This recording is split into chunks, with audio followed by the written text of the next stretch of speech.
नमस्कार साथियों, गौरव ज्ञान धारा में आप सभी का स्वागत है। बताइए आप सब कैसे हैं और आप लोगों की पढ़ाई कैसे चल रही है। उम्मीद कर रहा हूं कि पढ़ाई तो अच्छी ही चल रही होगी। और आवाज आ रही है या नहीं सही ढंग से? हाँ भाई, लाइव है, लाइव है, चिंता मत करो। कभी लाइव कभी प्रीमियर, आपको तो फीलिंग 8 बजे लाइव वाली ही आती है, चाहे लाइव हो चाहे नहीं हो। ठीक है, क्लास लाइव है। आज अपन स्पेशली लोक नाट्य पढ़ेंगे और आज जो लोक नाट्य पढ़ेंगे इस लेवल पे मैंने आज से पहले अपने इस चैनल पे कभी लोक नाट्य नहीं पढ़ा है, यानी कि पूरी डिटेल क्लास लोक नाट्यों के अपन पढ़ेंगे। अच्छा, अपनी जो जीजीडी वन लाइनर है उसी का मैटर आज मैं आप लोगों को इसमें पढ़ाने वाला हूं। तो कई सारे बच्चे क्या होते हैं, पढ़ते हैं यहां से लेकिन एक मन में एक भ्रांति सी लेकर चलते हैं और वन लाइनर कहे हो तो शायद कि वन लाइनर यानी एक पंक्ति में दे रखा है और इसमें कंसेप्ट क्लियर नहीं होंगे। तो जीजीडी वन लाइनर की तुलना आप अन्य किसी भी वन लाइनर से नहीं करें, क्योंकि इसमें दिया गया है खरा खरा भोग और इससे सिलेक्शन लिए हैं लोगों ने और सैलरी उठा रहे हैं। आप आज के कंटेंट से ही अनुमान लगा दीजिए, आज के कंटेंट के अलावा भी इसमें चीजें एक्स्ट्रा ही मिलेगी आपको। जीजीडी वन लाइनर पुस्तक में कम नहीं मिलनी है। ठीक है, हर चीज जो आप लोगों के लिए हम यहां से करते हैं उसमें सारा प्रयास किया जाता है, संपूर्ण प्रयास किया जाता है। और क्लास देख लेना, ये मैटर वही है पूरा पूरा। जिनके पास में पुस्तक है वो कहेंगे हाँ गुरुजी बिल्कुल, तो इससे अनुमान लगेगा। क्योंकि देखो अब जमाना कैसा है, जमाना है कि यदि आप किसी को पैसे दोगे तो वो आप लोगों की पुस्तक का प्रचार करेगा, नहीं तो नहीं करेगा। अपा तो भाई खुद ही धड़ीन खुद ही धोरी है। आज दिन तक किसी को ये इसके लिए पैसे नहीं दिए, मांगे कईयों ने कि हम आपकी पुस्तक सर सजेस्ट कर देंगे, हमारे पास में ऐसा चैनल है, हमारे पास में ऐसे ग्रुप है, हमारे पास में मैं भी। अगर पुस्तक को प्रचार करवा के ही बिकवानी हो तो फिर पुस्तक लिखनी ही क्यों है? और जब लिखनी ही तगड़ी है तो फिर प्रचार करवाना ही क्यों है? मारी पुस्तक मैं ही गणा हो प्रचार करने वास्ते थे और करे निकी करो मोटी, है नहीं? तो यही चीज है। बाकी आप लोग सब समझदार हो, आजकल सब जगह पेड प्रमोशन का बड़ा खेल चल रहा है तगड़ा वाला। लेकिन यूं है कि टाबर भी समझदार है, टाबरान सब ध्यान है। चलिए आज की इस क्लास का शुभारंभ करते हैं साथियों। लोक नृत्य कल अपन ने पढ़ लिए थे और आज अपन पढ़ेंगे स्पेशली लोक नाट्य। क्या पढ़ेंगे? लोक नाट्य आज अपन पढ़ने वाले हैं। ठीक टाबरो, देखियो सब पहली पहल इम पढ़ा अपा ख्याल। ठीक है, क्या ये वो नहीं है ख्याल कि हाँ मेरे जहन में एक ख्याल आया, वो वाला ख्याल नहीं है। ख्याल गायकी होती है एक तरीके से, लोक नाट्य के अंदर आता है। देखो इसमें किसी धार्मिक सामाजिक ऐतिहासिक या पौराणिक व्याख्यान को पद्यबंध किया जाता है। ठीक है, और रचनाओं की हो और अलग अलग पात्रों द्वारा गा गाकर लोक मनोरंजन हेतु लोक नाट्य के रूप में प्रस्तुत किया जाता है, जैसे कि आप ये देख पाते हो यहाँ पे। और ख्यालें कैसी है? अलग अलग है और ख्यालों से फिर प्रश्न आप लोगों के बनते हैं। देखो ख्याल एक संगीत प्रधान लोक नाट्य है। सबसे पहली विशेषता इसकी, ख्याल में दृश्य पोशाक एवं पात्र के प्रतिनिधित्व के रूप में प्रतीकात्मकता का अधिक प्रयोग होता है। अब इस तरीके से ये चीजें पूछी जा रही है, इसी तरीके से एग्जाम में प्रश्न बनाए जा रहे हैं। तो जिस तरीके से बने अपने पास में भैया सारा इलाज है। अपन चचा भी नीम हकीम भी बन सकते हैं और डॉक्टर भी बन जाए, मतलब सभी तरीके से सभी विधाएं अपने पास में मौजूद है, सभी तरीके से पढ़े। यह लोक नाट्य की सबसे लोकप्रिय विधा है। अब देखो यहाँ पे एक चीज आप नोट करेंगे कि इससे पहले मैंने आप लोगों को एक चीज पढ़ाई थी कि गवरी मैं पढ़ा चुका हूं और गवरी का 1 मिनट शो दिया है, उसको जरूर देख लेना, वो आप लोगों के लिए मोस्ट इंपॉर्टेंट है। अब जब गवरी पढ़ा चुका हूं, गवरी के अंदर बताया था कि ये गवरी जो है सबसे प्राचीन लोक नाट्य है, इसीलिए इसको बोला जाता है लोक नाट्यों का मेरू नाट्य, सबसे प्राचीन। ठीक है, और यहां पे अपन ख्याल के अंदर क्या पढ़ते हैं कि सबसे लोकप्रिय विधा है ये। क्या विधा? इसको विद्या मत पढ़ लेना आप, विधा है। ठीक है, ये ध्यान रखना। ठीक, तो ये सबसे लोकप्रिय जो है यानी कि लोगों को सबसे ज्यादा प्रिय है। तो कि क्या है? ख्याल गायकी। ठीक है, स्क्रीनशॉट ले सको चाहे तो, और जिनके बड़े किताब पुस्तक है तो उनको जरूरत नहीं पड़ेगी, ये आप लोग उसके अंदर आप लोगों को लिखा मिलेगा। ठीक है, फिर देखो फिर आप लोगों के आती है सारी अलग अलग ख्याल है। देखो शेखावटी और चिड़ावा की ख्याल, फिर यहाँ पे आप देखोगे तो कुचामणी ख्याल, फिर देखोगे तो हेला ख्याल, फिर देखोगे तो अली बख्शी ख्याल, फिर भेंट के दंगल, ये भी ख्याल के अंदर ही आता है। और यही चीजें इस तरीके से आप लोगों को, अब यूं है कि हमने इसको इतना मतलब इस मैटर को पुस्तकों के अंदर डालते तो इतना परिष्कृत किया है, इसके ऊपर इतनी मेहनत की है कि वन लाइनर भी हम कहते हैं तो कंसेप्ट बच्चों का जरूर क्लियर होता है, और कंसेप्ट कह दिया तब तो भैया वास्तव में ही कंसेप्ट मिल ही जाता है उनको। तो सभी तरह की मतलब यूं है कि मेरा ये रहता है कि मैं हर शैली में पुस्तक लिखता हूँ, डिटेल वाली भी, शॉर्ट भी, ये तो जिसकी विधा जैसी होती है, जिसके पढ़ने का तरीका जैसा होता है, बच्चे उसको लेकर आराम से पढ़ सकते हैं। सब पहले देखो शेखावाटी और चिड़ावा के ख्याल। अब शेखावाटी कह दियो तो आपने सीकर तो आएगा ही आएगा, और फिर चिड़ावा भी है, यानी कि मिक्स। ये क्षेत्र देखो, सीकर, खंडेला, चिड़ावा, जायल, इन क्षेत्रों के अंदर ये प्रसिद्ध है। ख्यालों में पूछेंगे क्या, सबसे पहले पूछेंगे एरिया कौन सा है, कौन से एरिया में कौन सी ख्याल है, ठीक है, तो ये एरिया है। चिड़ावा के स्वर्गीय नानूलाल राणा और दूलिया राणा ख्याल के, इस ख्याल के लोकनाट्य के प्रसिद्ध कलाकार रहे। किसकी बात हो रही है, शेखावाटी की ख्याल की बात हो रही है। तो यहां से मोस्ट इंपॉर्टेंट निकलता है आपके नानूलाल राणा और दूलिया राणा, ये पूछते हैं। इनकी ख्याल मंडली में इस विधा को सर्व प्रसिद्ध किया था, और नानूलाल ने हरिश्चंद्र, जयदेव कलाली, हीर रांझा, भर्तरी, ढोला मरवण आदि ख्यालों की रचना की थी। और इस तरीके से आप लोगों को अब ये चीजें पूछने वाले हैं। इसीलिए इस लोकनाट्य को मैं लोकनाट्य डिटेल में पहली बार ही पढ़ा रहा हूं इस चैनल पे, तो इसलिए पूरी डिटेल के साथ ही आया हूं कि ये चीजें इस तरीके से पढ़नी है आप लोगों को, ठीक है। हाँ, क्लास लाइव है। कुचामनी ख्याल, कुचामनी ख्याल, अब जैसा कि यहां से आप देख लोगे तो कुचामन आ जाएगा, तो आप लोगों को सीधा पता चलेगा कि कुचामनी ख्याल अपन देखेंगे तो डीडवाना, कुचामन, नागौर, वहां पे ज्यादा इसका प्रचलन है। इस ख्याल शैली में सबसे ज्यादा प्रश्न यही पूछा जाता है, इसको मोस्ट इंपॉर्टेंट लगाओ, वेरी मोस्ट इंपॉर्टेंट लगाओ, कि कुचामनी में आप लोगों को लच्छी राम जी से संबंधित सवाल ही पूछते हैं। लिख कर ले लो, आने वाले 3 एग्जाम में से किसी एक में छपेगा, मतलब आने वाले जैसे 3 परीक्षाएं होगी उसमें से एक में फिर छपेगा कि कुचामनी ख्याल के प्रवर्तक कौन, लच्छी राम जी। क्या ध्यान रखोगे, लच्छी राम जी। तो यहाँ पे च और छ ध्यान रखो, आप च छ याद रख लोगे तो आपको ध्यान रह जाएगा। कुचामनी के अंदर च है, यहाँ पे भी च छ है, तो ये तरीका है।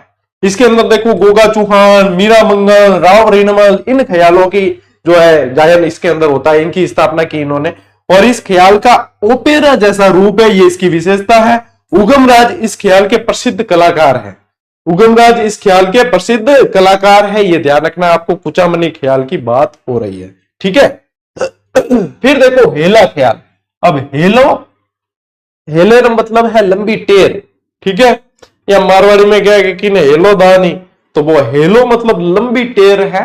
क्या भाई किन बुलाड़ो है, तो आप देखो गांव और गांव की संस्कृति आप देखोगे तो आपको लगेगा क्या किन बुलाड़ो है। मैं हमेशा बताता हूँ एक नाम यहाँ पे, किंगो नाम मतलब प्रकाश है, तो ज्यादातर गांव में क्या कर दिया करे, पकियो, तो यूं लंबी टेर दे,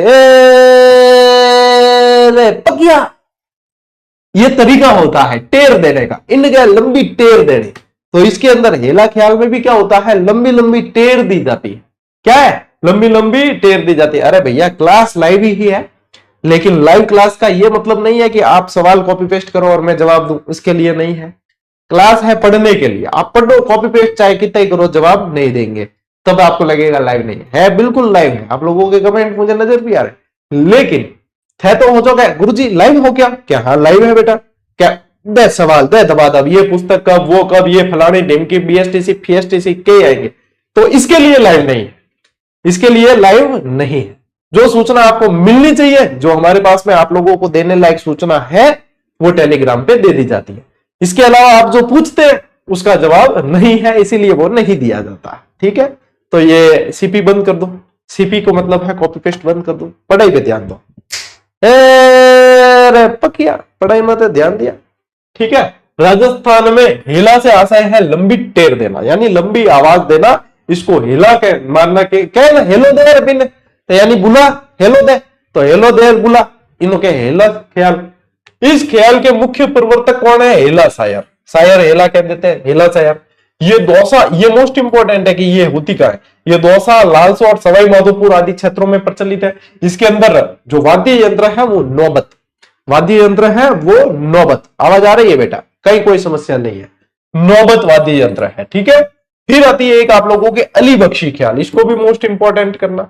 ये लोकनाट्य पूर्वी राजस्थान का अलवर कटे है, उत्तरी पूर्वी अलवर, खैरतल, तिजारा, मुंडावर, ये इन जगह पे आएगा। तो इसका उद्भव खैरतल तिजारा रियासत के मुंडावर ठिकाने में हुआ है। अब हुआ तो उस समय की अलवर रियासत थी, तत्कालीन अलवर रियासत है अब खैरतुल तिजारा, और अब तो खैरतुल तिजारा को भी अपन क्या लिखेंगे, बरतरी नगर। अब क्या लिखेंगे, बरतरी नगर, है ना।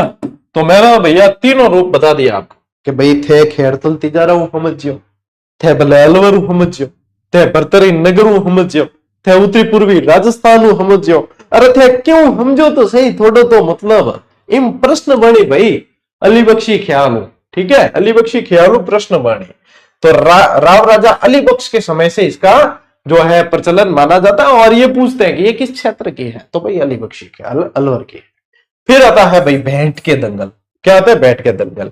ये है धौलपुर का बशेड़ी क्षेत्र है, यहाँ भेंट के दंगलों के लिए ये जाना जाता है, ठीक है। ये समझ लेना कि डाकुओं से हुई दंगल। अब डाकू कहां, चंबल के बीड़ में, चंबल के बीड़ कहां, धौलपुर सवाई माधोपुर। तो डाकुओं से हुई दंगल, डाकुओं से हुई भेंट, और भेंट में हुआ दंगल, ठीक है। ऐसे याद रख लेना तो धौलपुर याद रह जाएगा आपको, ठीक है।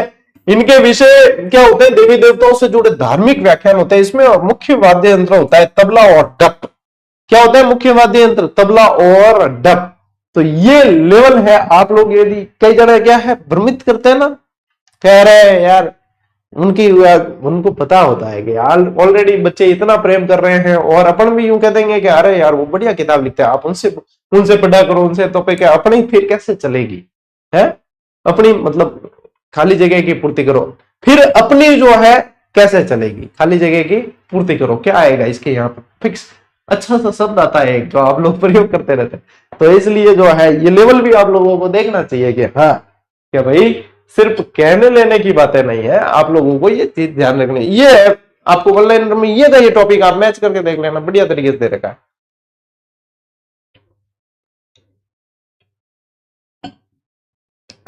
खाली जगह की पूर्ति करनी है कि सारे बच्चे यदि इनसे पढ़ेंगे तो अपनी खाली जगह कैसे चलेगी, क्लास नहीं आएगा उसकी जगह सब। अच्छा आप लोग प्रयोग करते रहते हैं। आगे बढ़े, ओके ठीक है। पीडीएफ सप्ताह की साथ में दी जाएगी आपको, चिंता मत करो, ठीक है। चलिए हाँ आगे बढ़ते हैं। देखो कन्हैया ख्याल, इसके बाद में कन्हैया ख्याल। कन्हैया ख्याल की तो मैंने आप लोगों को अभी, आप जैसे कई जने नए जुड़े होंगे टेलीग्राम में, पहले नए जुड़े होंगे तो फिर मैंने एक वीडियो भी डाला था कन्हैया ख्याल का। तो कन्हैया ख्याल का बहुत शानदार जो है एक वीडियो डाला था, ओरिजिनल जहां से ख्याल होती है वहां से। हाँ एक टावर कमेंट करियो है, बिल्कुल सही है वो, ठीक है। हाँ दुकान ये ख्याल रामायण और महाभारत के आख्यानों पर आधारित है। रामायण और महाभारत के आख्यानों पर आधारित। इसमें क्या होती है, पूरी पूरी रामायण बांट दी जाती है, पूरी पूरी। और मतलब इसमें क्या कंपटीशन होता है एक तरीके से, क्या भाई ये जो है बजेड़ा गांव है, हमारे एक शिवराम जी सर है, उनका गांव है बजेड़ा, वो बताते रहते हैं। ये सवाई माधोपुर के अंदर यही पड़ता है। अब तो गंगापुर सिटी में, मतलब बीच में गंगापुर सिटी में गया था, आप वापस उसमें मान लेते हैं अपन। तो करौली सवाई माधोपुर ये इस क्षेत्र की है।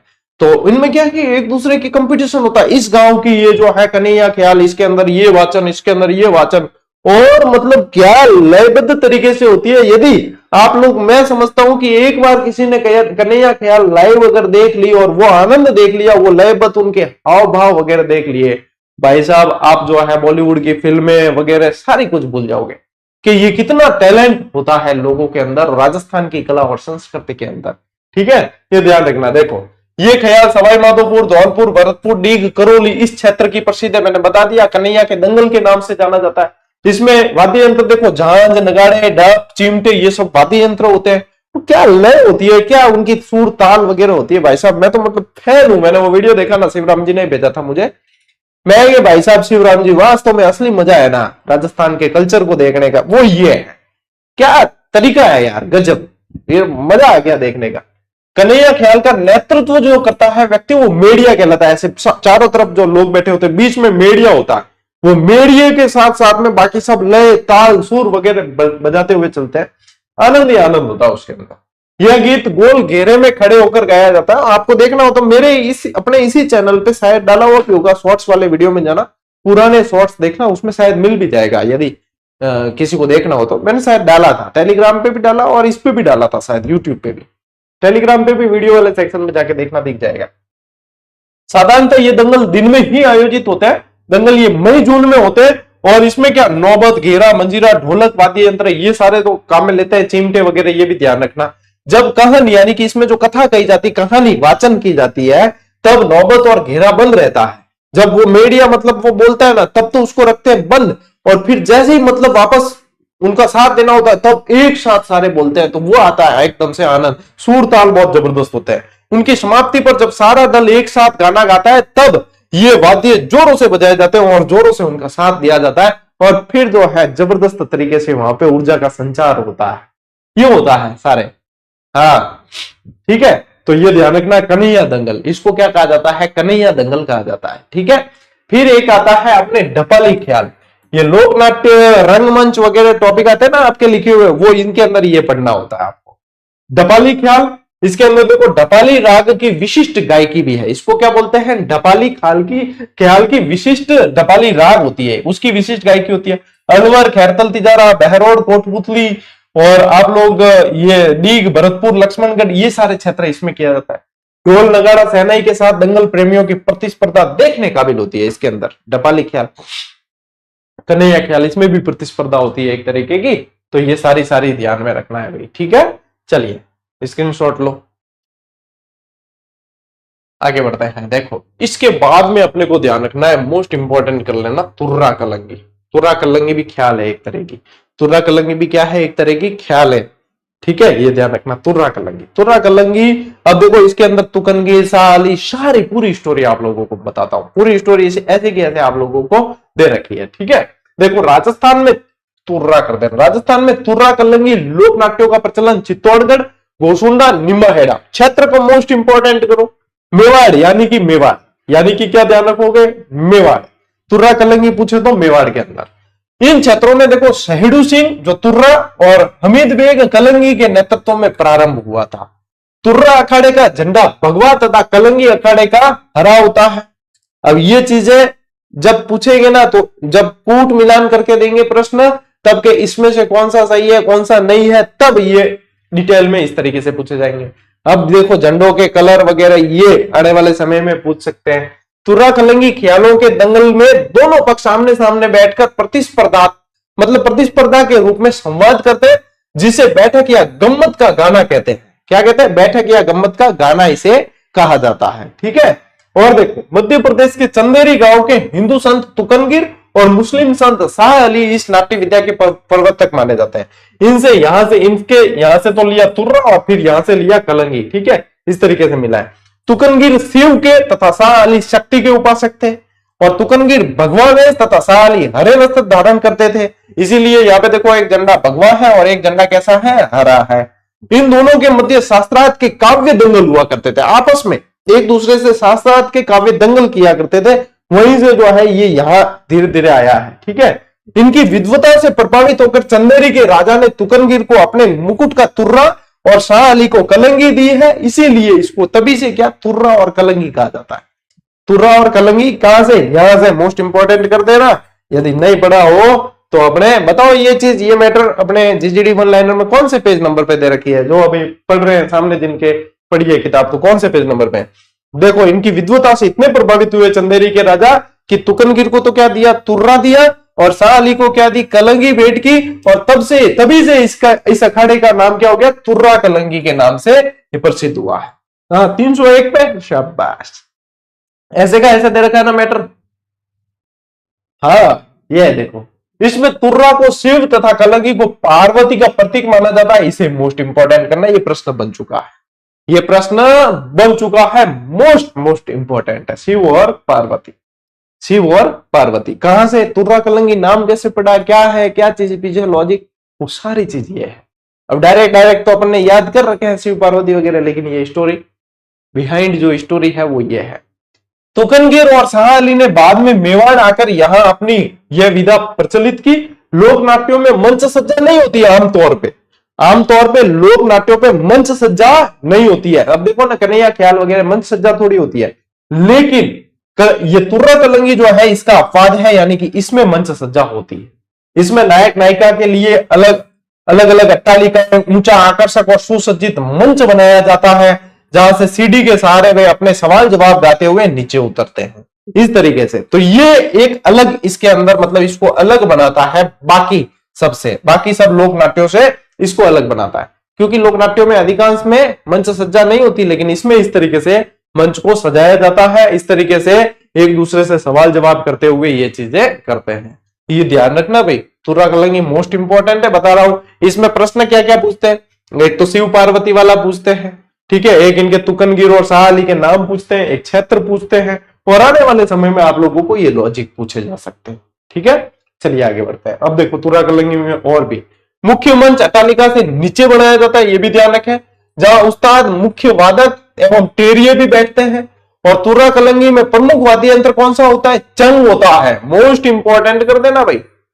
वर्तमान में चित्तौड़, भोसुंडा, आसिंद, निमाहेड़ा, बस्सी, बेंगू इन स्थानों पर प्रसिद्ध है। ठीक है, इनके अखाड़े, इनके संवाद जो होते हैं वो बोल कहलाते हैं। इनके संवाद क्या कहलाते हैं, बोल कहलाते हैं। इनके संवाद बोल कहलाते हैं। इस लोकनाट्य की प्रकृति गैर व्यवसायिक है। इसकी प्रकृति कैसी, कमाना उद्देश्य नहीं है, गैर व्यवसायिक है। तुर्रा कलंगी की शैली को माच कहते हैं। क्या कहते हैं, माच कहते हैं। ये सारी चीजें पूछते हैं इस तरीके से। इस लेवल पे जाके अब आप लोगों को पढ़ना पड़ेगा। ये अब जो है समय आ गया है। तुर्रा कलंगी खेल रात भर चलते हैं, ठीक है, और इसमें स्त्री पात्रों की भूमिका भी कौन करते हैं, पुरुष ही करते हैं। खेल, नृत्य, गीत और संवाद प्रदान होते हैं। पूरे खेल में जितने भी गाने होते हैं उस्तादों की या स्वयं की ही रचनाएं होती है, या तो वो जो करने वाले उस्ताद होते हैं उनकी या इनकी खुद की ही रचनाएं होती है। ठीक है, और देखो इनमें संगीत साज गाने वालों के साथ नहीं बजकर गीत खत्म होने के उपरांत बजते हैं। ठीक है, और साजों में सहनाई, नकारा, चंग होते हैं। ये अन्य के लिखे गीत नहीं गाते हैं। इनके द्वारा सागर मटका खेल, नसीहत, प्रेमाख्यान, रुक्मणी मंगल, नौटंकी, राजा हरिश्चंद्र, भक्त पूरणमल, मोर ध्वज, उखा चरित, इंद्र सभा, रहना मीर, कृष्ण लीला, भक्त ध्रुव, ढोला मारू आदि दंगलों का आयोजन किया जाता है इसमें।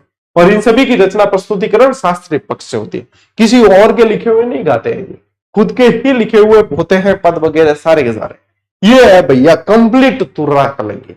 अब तुर्रे कलंगी में था बताओ कि कोई तुर्रो भी सवाल बारे जा सके क्या, नहीं जा सके। ठीक है, यूं सवाल बारे चलो जाए तो अपा कलंगी कटा दा, है कि नहीं। तुर्रा सा भी सवाल बाहर नहीं जा सकता। तुर्रा कलंगी, तुर्रा कलंगी। चलिए स्क्रीनशॉट लीजिए।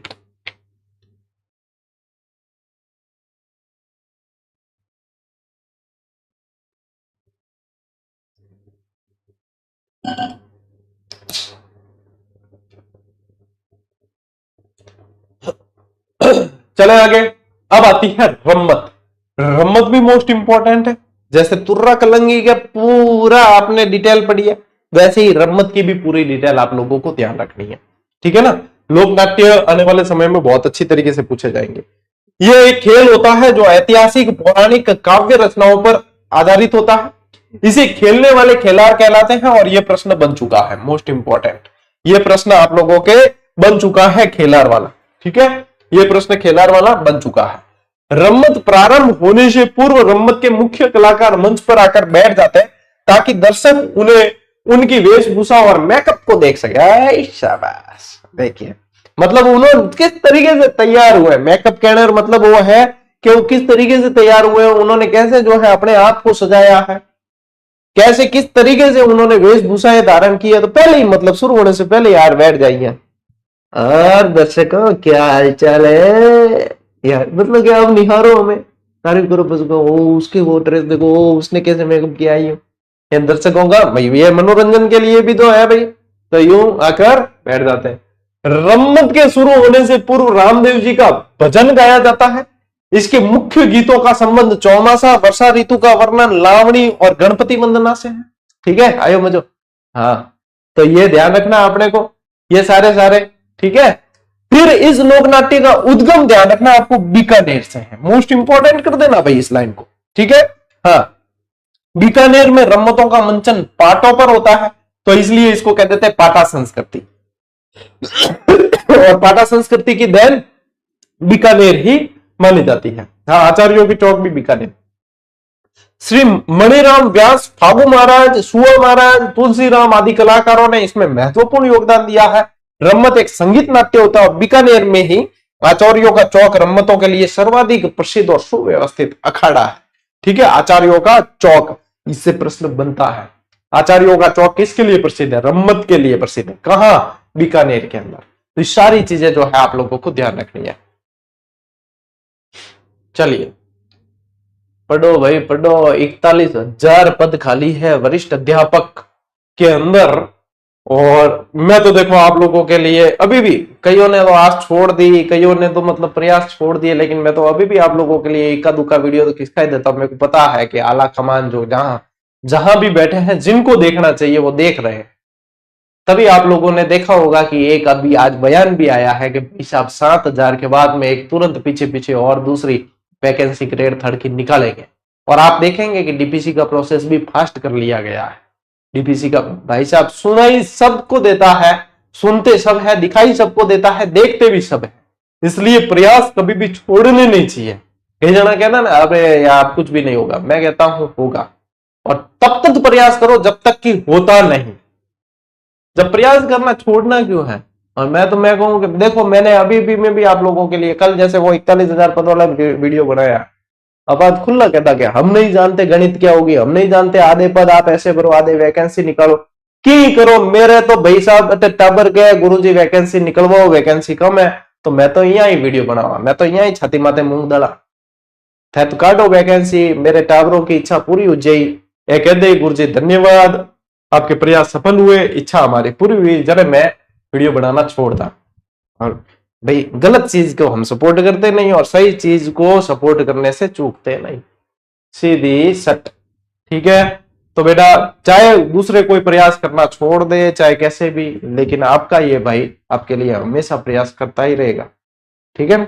अभी कल ही 41,000 वाला वीडियो डाला, आज बयान आया है एक, आप लोगों ने देखा होगा क्या भाई 7,000 के बाद में एक और वैकेंसी कार्ड आ रहा है, टेंशन मत करो रहा है, फटाक आए। प्रयास यही होते हैं भाई, है ना। और अभी तो और भी प्रयास करेंगे, आप चिंता मत करो। आप तो कमर कस के ही रहो, आप लोगों को नौकरी लगना ही लगना है। आगे बढ़ते हैं। रम्मते होली पर फाल्गुन शुक्ला अष्टमी से चतुर्दशी तक 14 तक जो है आयोजित की जाती है। ठीक है। और रम्मतों में आचार्यों के चौक की अमर सिंह राठौड़ी रम्मत, बारे गुआड़ की हेडो मेरी की रम्मत और रावलों की रम्मत आदि प्रसिद्ध है। कोमा लगा देना। ठीक है। और यहाँ पे ये आ गई बारे गुआड़ की हेडो मेरी की रम्मत और रावलों की रम्मत आदि प्रसिद्ध है, ये ध्यान रखना। जैसलमेर के तेज कवि ने रम्मतों का अखाड़ा प्रारंभ किया था। मोस्ट इंपोर्टेंट कर देना इस लाइन को। और ये ध्यान रखो स्वतंत्रता पावनी, ये पूछा जाता है तेज कवि की, ये पूछा जाता है तेज कवि की। ठीक है। तेज कवि ने स्वतंत्रता पावनी, मूमल, जोगी बर्तरी, छैले तंबोलन इत्यादि रम्मतों की रचना की। अब देखो ज्यादातर अपन जो है ये ध्यान रखना स्वतंत्रता पावनी, जबकि तेज कवि की ही और भी है, मूमल, जोगी बर्तरी, छैले तंबोलन इत्यादि। तेज कवि की ये जो है सबसे ज्यादा प्रसिद्ध है और पूछी भी गई है, इसलिए इस पे ज्यादा ध्यान रहता है। हेडो मेरी की रम्मत का सूत्रपात स्वर्गीय जवाहरलाल जी पुरोहित ने किया था। किसने किया? जवाहरलाल जी पुरोहित ने। Most important. रम्मत के मुख्य वाद्य के अंदर नगाड़ा और ढोलक होते हैं और रम्मतें मुख्य रूप से इन क्षेत्रों में पुष्करना ब्राह्मणों द्वारा खेली जाती है। एक एक लाइन आप लोग यदि पढ़ोगे ना ध्यान से तो ऐसा लगेगा कि कौन सी मोस्ट इंपोर्टेंट है और कौन सी नहीं छोड़े हम। सारी की सारी हमें तो मोस्ट इंपोर्टेंट लगती है। अरे तो भैया छांटी उड़ो मैटर है, सारी ही याद करनी है। रम्मतें यहां जो है आपको ध्यान रखना, पुष्करना ब्राह्मणों द्वारा। आपको ये अपने एडो मेरी रम्मत भी याद करनी है, आपको स्वतंत्रता पावनी भी याद करनी है, आपको सारी की सारी याद करनी पड़ेगी। रम्मतें रात्रि 11-12 बजे से सुबह तक चलती है, 11-12 बजे सुबह शुरू होती है, सुबह तक चलती है। रम्मत आज भी गैर पेशेवर सामुदायिक लोक नाट्य का रूप लिए हुए इस तरीके से रम्मतों का आयोजन किया जाता है। साथ में भी भाई फोटोड़ा देखा नहीं तो ऑडियो विजुअल बहुत जल्दी चीजें समझ में आ जाए। अब ये चीजें आप लोगों ने पुस्तक में पढ़ी हुई है, मैं कह रहा हूं मेरी ही पुस्तक में चाहे आप लोगों ने ये सारी चीज पढ़ी है, लेकिन इतना ध्यान नहीं जाता। ध्यान तब जाता है कि हाँ अपने पसंदीदा माशा पढ़ा रहे, अरे के एक तरीको है, अरे बोलिया ए बोल भी जो कोई अपन यार हमें याद होगी यार, कभी बैठा बैठा हो अपन 4 बार पढ़ी है तो भी याद नहीं हुई। गुरुजी एक बार होते हैं चीजें दिमाग में छप गई है, क्या जादू है जादू। शिव जी ने बोला है कि भाई ये जादू तुम्हें दिखाना ही दिखाना है, तो इसलिए इनको पढ़ाना ही पढ़ाना है। देखो स्क्रीनशॉट, भोले बाबा का आशीर्वाद है आप तक सीधा ही पहुंचेगा भाई।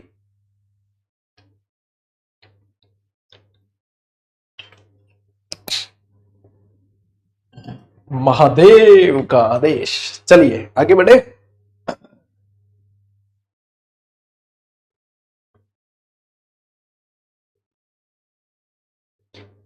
ओके, देखिए अब आप कई बार कह दिया करा ना, कोई मतलब थोड़ा नाटक करे तो नौटंकी मत कर, या कहा करा ना नौटंकी मत कर। तो नौटंकी भी एक लोक नाट्य है। क्या है? कोई थोड़ा मतलब ज्यादा नाटक लिया करे, पजावन लग जाए तो इनके आगे अरे नौटंकी करता है, नौटंकी मत करे। तो नौटंकी नामक जो लोक नाट्य है, ये स्पेशली आप देखोगे तो महाराष्ट्र का है। ये कहां का है? अपने महाराष्ट्र क्या, उत्तर प्रदेश का है। तमाशा महाराष्ट्र का है, ठीक है। तो उत्तर प्रदेश से लिया गया इसको। लोक नाट्य इसका प्रदर्शन अक्सर विवाह, मेले, त्योहार, मांगलिक अवसर, नुमाइश और सामाजिक उत्सवों पर किया जाता है। यह खेल देखो भरतपुर, डीग, धौलपुर, करौली, खैरतल, तिजारा, कोटपुतली, बहरोड, अलवर, सवाई माधोपुर, इन जगह पर होता है। क्योंकि ये क्या है, हाथरसी नौटंकी बहुत प्रसिद्ध है, तो उसके लगते हुए क्षेत्रों में ये किया जाता है। भरतपुर, डीग, धौलपुर में नत्थाराम की मंडली द्वारा नौटंकी का खेल दिखाया जाता है। मोस्ट इंपॉर्टेंट कर लो, नया और आने वाले समय का अच्छा प्रश्न बन सकता है। यह नौटंकी उत्तर प्रदेश की हाथरसी नौटंकी से प्रभावित है, ठीक है। यह ध्यान रखना, हाथरसी नौटंकी से। राजस्थान में नौटंकी का प्रचलन डीग निवासी भूरीलाल ने किया, और जो पूर्व में हाथरस में नौटंकी करते थे, इसको भाई साहब जितना मोस्ट इंपॉर्टेंट का आपका साइन हो ना, जो कि अति महत्वपूर्ण का साइन हो, वो यहां पे लगा देना। ये डीग निवासी भूरीलाल जी आप लोगों को सवाल भाई 1 नंबर दिला कर जाएंगे एग्जाम हॉल में, मोस्ट इंपॉर्टेंट है, ठीक है। इसके अलावा क्या ध्यान रखोगे, वाद्य यंत्र भाई बजा रहे के एपी में, तो बिम बजावे, नगाड़ा, ढोलक, सारंगी, चिकारा, डपली, ये सारी चीजें बजावे। और नौटंकी में 9 प्रकार के वाद्य यंत्र होते हैं, इसीलिए तो बोले जाते हैं नौटंकी, के 9 टंकियां है। टंकी मतलब क्या है, जो बजावे नहीं, बेटंकी। और कितनी है, 9 है। इन वास्ते कह दिया करे नौटंकी। और अपात मतलब कोई नाटक करता है तब क्या है, नौटंकी मत करे। मतलब कि एक तरीके से क्या है, नाट्य का मतलब क्या है, या नाट्य, लोक नाट्य है, नाटक करते हैं एक तरीके नृत्य के साथ में, ठीक है। तो यही है। प्रमुख नौटंकियों में देखो कौन कौन से होते हैं, नकाबपोश, अमर सिंह राठौड़, लैला मजनू, रूप बसंत, सत्यवादी राजा हरिश्चंद्र, सत्यवान सावित्री, भर्तरी, माधवानल, कामदेव, भक्त पूरणमल, फूलम दे, आलाउदल, शिवपाव, शंकरगढ़, ये सारे के सारे मुख्य नौटंकियां हैं। देखी गया कभी देखो ये चीजें देख लीजो, मतलब थोड़ी तो और भी देखने मिल जाए 8-10 साल बाद में, तो ये भी देखने नहीं मिले। ये सारी कला लुप्त कगार में है। रेड डेटा बुक में यूं समझो कि शामिल हो चुकी है। विलुप्त प्राणियों को शामिल करते हैं ना रेड डेटा बुक में, ये भी हो गई है। अब आप लोगों को देखना, सर्कस कहीं देखने को मिलते हैं क्या?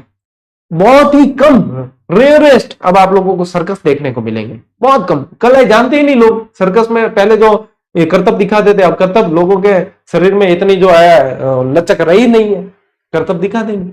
और अपन ने देखे है सर्कस, अपन ने उस पल को जिए, अपन ने सर्कस देखे है, जादूगर देखे है। अपना बचपन तो भैया बहुत गोल्डन टाइम पीरियड था। आजकल के बच्चों का बचपन क्या है, खाली कार्टून में देख सकते हैं सर्कस वगैरह। तो ये चीजें यदि कहीं देखने को मिले तो चूकना ही मत। मैं तो खुद सोच रहा हूं कि अब की तो भाई एक पशु मेला पुष्कर वाला अभी मैं चूक गया। मेरे क्या है कि मदर की तबीयत वगैरह ठीक नहीं थी, तो बाकी मैं तो पुष्कर मेला इस बार देखने का पूरा विचार था, तो अगली बार तो पक्का ही देखूंगा। अपने तो कला संस्कृति को पढ़ाते हैं, तो जीने की इच्छा होती है इसको, इसलिए जीते भी है इसको। जब मौका मिलता है जो चीजें देख लेते हैं, ठीक है। और जब मैं देखूंगा तो आपको भी दिखाई दूंगा, है ना। आधुनिक जमाने में महिला कलाकारों ने भी अपनी अदाएं दिखाना प्रारंभ किया। इसमें गिरिराज प्रसाद, मोस्ट इंपॉर्टेंट करना, कामा के थे ये, ठीक है। कामा वाले ही कहते थे इनको। नौटंकी के लिए प्रसिद्ध खिलाड़ी है, और नौटंकी और रामलीला राजस्थान के पूर्वी भाग में ज्यादा लोकप्रिय है, क्योंकि ये लिए ही वहां उत्तर प्रदेश से, पूर्वी भाग से ही लिए हुए हैं, ठीक है। तो ये ध्यान रखें भाई, ठीक है। चलो भाई स्क्रीनशॉट लो। गिरिराज प्रसाद ध्यान रखो, भूरीलाल याद रखो, इसके अंदर ये मोस्ट इंपॉर्टेंट चीजें हैं। अब देखो तमाशा, ये तमाशा जो है ना, ये महाराष्ट्र से लिया है। ये कहां से लिया है? अब आप कोई नाटक कर रहे थे, यूं भी कहते उसने तो तमाशा कर दिया पूरा पूरा। तमाशा यानी कि लोग देखने लगे। तमाशा किया यानी कि उसने कुछ ऐसा किया कि लोग देखने लगे। तमाशा भी जहां होता है लोग देखने लगते हैं, तो इसलिए कहते हैं तमाशा। तो ये देखो, ये प्राचीन फोटो है तमाशे का, ठीक है, उस समय का फोटो है। एक तो प्राचीन फोटो लाया मैंने आप लोगों को, एक नवीन भी लाया है। राजस्थान में तमाशा लोकनाट्य का सर्वप्रथम प्रारंभ जयपुर राज्य के महाराजा प्रताप सिंह के काल में हुआ था। ये उसी समय का फोटो। जयपुर की परंपरागत लोकनाट्य शैली कही जाती है, और महाराष्ट्र की लोकनाट्य शैली तमाशा से प्रभावित है। यानी कि मूल रूप से तमाशा कहां का है प्रसिद्ध? महाराष्ट्र का। इस शैली का जन्म 1594 में हुआ है, जब आमेर के महाराजा मानसिंह प्रथम के समक्ष मोहन कवि विरचित नाटक धमाका मंजरी का प्रदर्शन किया। धमाका मंजरी का प्रदर्शन किया 1594 में, ठीक है। लेकिन जयपुर में व्यवस्थित रूप से शुरू हुआ है वो हुआ है प्रताप सिंह के काल में, ठीक है। इस नाट्य विधा को प्रोत्साहित बंशीधर भट्ट द्वारा प्रताप सिंह ने किया है, और इसी भट्ट परिवार ने इस शैली को अभी तक जीवित रखा है। यानी कि तमाशा के लिए पूछे तो ध्यान रखना भट्ट परिवार, जैसे फड़ के लिए आप जोशी परिवार याद रखते हो।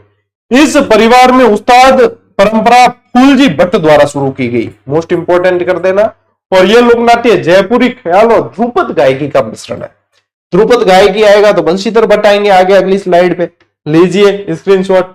चलिए धमाका मंजरी ध्यान रखना, वो 1594 के अंदर धमाका मंजरी, ठीक है। आगे देखो, तमाशे के ही आगे आपको ध्यान रखना है, ध्रुपद गायकी आया था ना, इसके प्रवर्तक पंडित बंसी भट्ट है, और वासुदेव भट्ट ने गोपीचंद तथा हीर रांझा तमाशा प्रारंभ किया। तमाशा के संवाद काव्यमय होते हैं, इसमें संगीत, नृत्य, गायन तीनों की प्रधानता होती है। देखो ये इस तरीके से तमाशा किया जाता है, ठीक है, इस तरीके से। अभी पुराना बताया था, ये नया देखो। तमाशा खुले मंच पर होता है, यहां पे देखोगे तो पता चल जाएगा, मंच खुला है, देखो चारों तरफ से देख सकते हैं, ठीक है। और इसे कहा जाता है अखाड़ा। इसका जो मंच होता है इसको अखाड़ा कहते हैं। इसको मोस्ट इंपोर्टेंट लगा देना, क्योंकि ये प्रश्न भी बन चुका है। तमाशे का मंच क्या कहलाता है? तमाशे का मंच कहलाता है अखाड़ा। क्या कहलाता है? अखाड़ा कहलाता है, ठीक है। वाद्य यंत्र कौन कौन से? सारंगी, नगाड़ा, तबला, हारमोनियम, ये इसके वाद्य यंत्र है। चैत्र अमावस्या को किया जाता है गोपीचंद का तमाशा।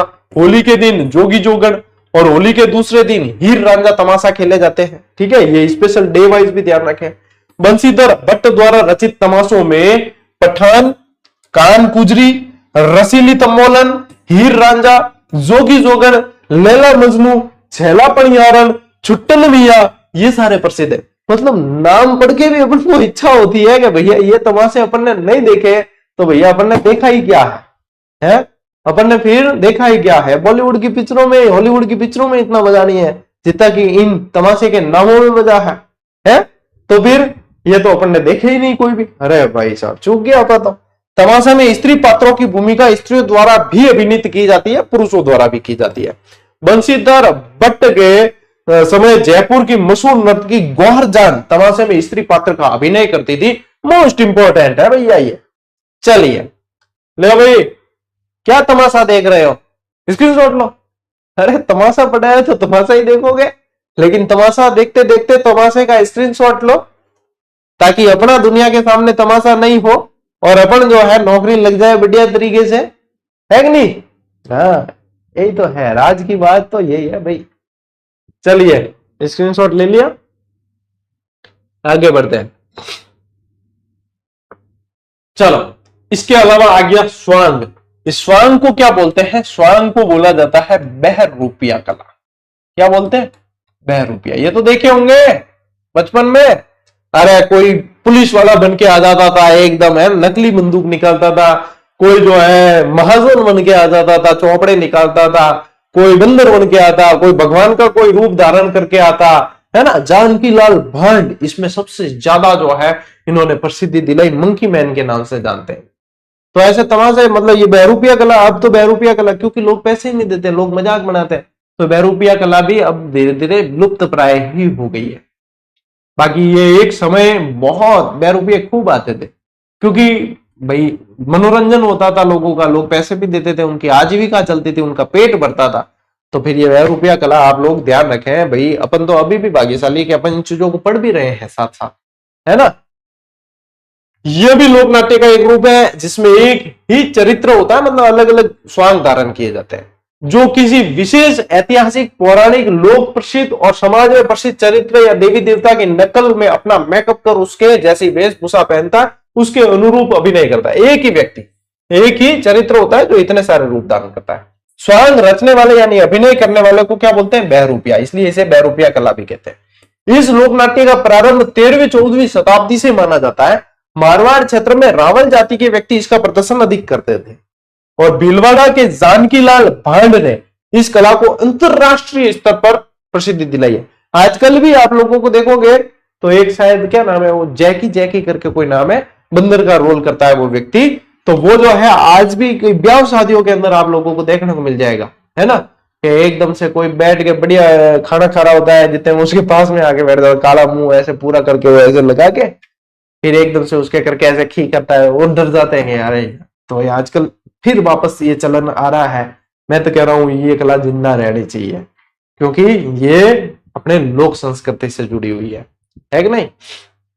हाँ, चैत्र कृष्ण त्रयोदशी और भीलवाड़ा जिले के मांडल में नाहरों का स्वांग बहुत प्रसिद्ध है। और यदि ये कला जैकी मन की ऐसे कोई नाम है उनका, ये कला अगर देखो इस कला की अहमियत जाननी हो तो जहां भी ब्याह शादी में भी आप लोग देखोगे ना, आप क्या वो कोई बंदर का रोल करके जैसे कि वो आदमी आता है ना, तो बच्चे देखना आप, वो जहां जहां जाएगा बच्चों की फौज उसके पीछे जाएगी, यानी कि लोक संस्कृति जीवित तो रहनी चाहिए। उन बच्चों ने ये चीज अब देखी है, अपन तो मतलब अपन देखते ही रहते थे, कई बार अपन ने स्वांग देखे ऐसे, है ना, उन्होंने देखी तो उनको मजा आता है, अरे क्या बात है। तो देखना बच्चों की टोली उनके पीछे अभी भी लग जाती है ना? तो ये जीवित रहनी चाहिए कलाएं। लीजिए स्क्रीनशॉट।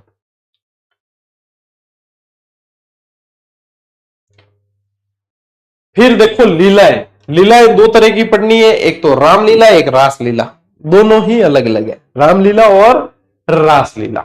रासलीला जब पढ़ेंगे तो कृष्ण से संबंधित, और रामलीला जब पढ़ेंगे तो भगवान श्री राम से संबंधित। इसके दो रूप होते हैं, एक रासलीला एक रामलीला। अब बात करते हैं रासलीला की, तो श्री कृष्ण के जीवन चरित्र पर आधारित है। इसकी उत्पत्ति वल्लभाचार्य द्वारा की गई। इसमें श्री कृष्ण के जीवन की विविध लीलाएं अभिनीत होती है। इसमें नृत्य एवं संगीत प्रबल होता है। राजस्थान में शिवलाल कुमावत ने इसे विशेष स्वरूप प्रदान किया। इसे मोस्ट इंपॉर्टेंट करना, रासलीला के अंदर शिवलाल कुमावत आप मोस्ट इंपॉर्टेंट करेंगे, अति महत्वपूर्ण। ठीक है, चलिए आगे बढ़ते हैं। फिर देखो राजस्थान में फुलेरा इन लीलाओं का मुख्य केंद्र रहा है, इसको मोस्ट इंपॉर्टेंट करो। वस्तुतः रासलीला में सभी नौरंगों का समावेश पाया जाता है। डीग और भरतपुर जिले में रासलीलाओं का आयोजन बहुत ज्यादा होता है। इस क्षेत्र में हरगोविंद स्वामी और रामसुख स्वामी के रासलीला मंडल अत्यधिक प्रसिद्ध है, इसे भी मोस्ट इंपोर्टेंट करो। वर्तमान में यह पूछा जाएगा। ये दोनों व्यक्ति ब्रज भाषा में रासलीलाओं का क्या करते हैं, प्रदर्शन करते हैं। रासलीलाओं का प्रदर्शन करते हैं ब्रज भाषा में। अब ब्रज यानी कि ब्रज से लगने वाले जिले, क्या डीग भरतपुर वगैरह ये ब्रज से लगते हैं, तो ब्रज से लगने वाले जो जिले हैं वो सारे के सारे, यहाँ पे भाषा भी ब्रज भाषा चलती है। रामलीला में भगवान श्री राम के जीवन चरित्र पर आधारित लोकनाट्य है। इसका प्रारंभ गोस्वामी तुलसीदास द्वारा किया गया, और रामलीला का प्रारंभ जो है रासलीला के बाद हुआ है। रामलीला का प्रारंभ, ठीक है। हाँ, ऐसे कि नहीं कि आप तुलना करने लग जाओगे, नहीं गुरुजी राम जी का जन्म तो पहले हुआ था। अरे ये लोक नाट्य की बात हो रही है। बिसाऊ, पाटुदा, भरतपुर और डीग की रामलीलाएं अपनी मुख्य विशेषता, मतलब इनकी बहुत विविधता है। और इसमें भी मोस्ट इंपॉर्टेंट करो कि बिसाऊ की तो रामलीला मुखाभिनय पर आधारित है। मुखाभिनय यानी कि मुख यानी कि गुंगा अभिनय, बिना बोल के हाव भाव से अभिनय के ऊपर आधारित है। और संगीत बजता है, सुर ताल उनके साथ में पूरे के पूरा यह अभिनय किया जाता है। मूक रामलीला बोलते हैं इसको, ठीक है। चलिए स्क्रीनशॉट लो भैया। अब देखो इसके अलावा देखो ये मोस्ट इंपॉर्टेंट करना, इसे भी सनकादिकों की लीलाएं, घोषुना एवं बस्सी इस प्रकार की लीलाओं के लिए मुख्य अखाड़े हैं। और आबू क्षेत्र में गरासी गणगौर पर गौर लीला करते हैं, ये सनकादिकों की लीला है, ठीक है। और चार बैत, ये जो फोटो आप देख पा रहे हो ये चार बैत का है। चार बैत पूछे तो इसमें पूछेंगे कहां की प्रसिद्ध है, तो चार बैत टोंक की, ठीक है। ये आप देख पा रहे हो, देखो यहाँ पे देखो कि आपको पठानी जो है काव्य विधा दिखेगी, तो ये पठानी मूल की काव्य प्रधान लोकनाट्य विधा है। फोटो लाने का तात्पर्य ये है कि आप थोड़ा सा जो है आप इसमें सीधा देखते ही आपको पता चल जाएगा क्या, हाँ भाई पठान साहब दिख रहे हैं तो यानी पठानी। इसका प्रारंभ टोंक के नवाब फैजुल्ला खां के समय, अब्दुल करीम खां और खलीफा करीम खां नियन के समय हुआ है। मोस्ट इंपोर्टेंट करते ना इन दोनों को, अब्दुल करीम खां और फैजुल्ला करीम खां, ठीक है। यह दंगल रूपी लोकनाट्य है। इसमें गायक पात्र ढप बजाता है और घुटनों के बल खड़े होकर अपनी बात गाकर प्रस्तुत करता है। देखो घुटनों के बल बैठे, ये ढप बजा रहे हैं, देख लो ये पूरे का पूरा चित्रांकन, ये चित्र इसको बता रहा है कि भैया ये चीजें सही है। रसिया दंगल भरतपुर और डीग में, रसिया दंगल भरतपुर और डीग क्षेत्र में खेले जाते हैं। ये रसिया दंगल अलग से लिखना, ठीक है, ये भी इंपॉर्टेंट है। तो ये चार बैत और रसिया दंगल को अलग अलग लिखना। मोस्ट इंपॉर्टेंट है, ये फोटो देख लो, सारी चीज समझ में आ जाएगी।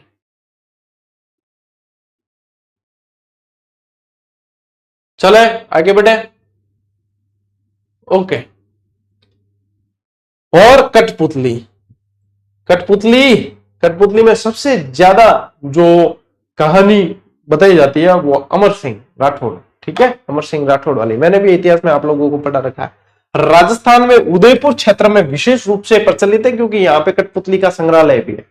इनमें कठपुतली नचाने वाला नट अपने मुंह से एक विशेष प्रकार की सीटी रखता है। कठपुतली जैसे जैसे वो चलती है तो अपन तो क्या है कि वो कठपुतली को ही देखते हैं क्योंकि उसका वो हाव भाव ऐसा होता है, लेकिन वो साथ में एक सीटी मुंह के अंदर रखता है और उसके वो उसकी तरीके से तुम मंत्र मुग्ध हो जाते हैं पूरी तरीके से कठपुतली के खेल को देखने में, जिससे कठपुतलियों की बोली निसृत होती है।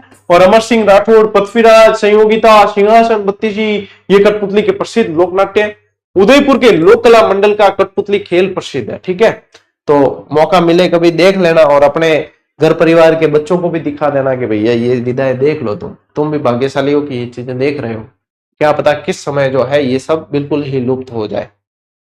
और इसी के साथ बेटा ये क्लास भी अपनी पूर्णता की ओर आ गई है। अब बता दूं आप लोगों को, अच्छा पहले की अपनी यदि देखें जीजीडी वन लाइनर, ये मेरे पास पड़ी है, वो ये थी, ठीक है। और अब जो आई है जैसे कि ये है अपने वॉल्यूम 1, तो अब जो आई है तो इसमें कवर आप लोगों को थोड़ा सा अलग दिखेगा लेकिन मैटर सेम है। कवर इसलिए चेंज किया क्योंकि सिलेबस वाली हमें यहाँ पे एक लाइन डालनी पड़ती। मैं तो देखो थाने हैंग चीज खोलन के दूं क्योंकि सिलेबस वाली जब सिलेबस आ जाता है तब हमें जो है ये लाइन डालनी अनिवार्य हो जाती है ना।